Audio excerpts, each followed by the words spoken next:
كان هيضحك عليا وانا بجيب كيتشن ماشين ماركة معروفة. تعالوا اقول لكم ازاي. الكيتشن ماشين اللي انا اشتريته النهاردة ماركة جيوفينا. البراند ده صناعة تركي مطابقة لمواصفات الاتحاد الاوروبي. مش بس كده، كمان في ضمان لمدة سنة ومركز صيانة لإصلاح أي أعطال، ولقيته أحلى وأرخص بكتير من البراند المعروف اللي كنت رايحة أشتريه.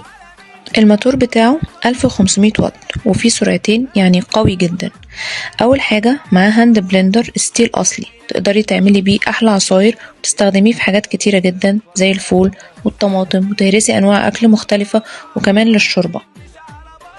كمان بيجي معاه دورق معياري سعته 800 ملي، قوي جدا من الأكريليك، يعني يعيش معاكي. مضرب بيض تقدري تخفقي بيه بياض البيض وتعملي بيه الكريمة كمان للحلويات.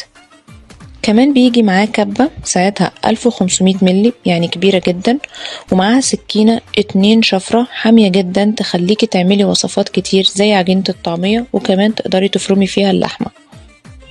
كمان بيجي معاها مبشرة بمقاسات مختلفة، واحد كبير وواحد صغير، وبيجي معاها قطعة البطاطس اللي تعملك أحلى شيبسي، وتقطعلك البصل جوليان، وكمان تقدري تقطعي بيها الخضار عندك زي الخيار والجزر وتعملي بيها السلطة في أسرع وقت.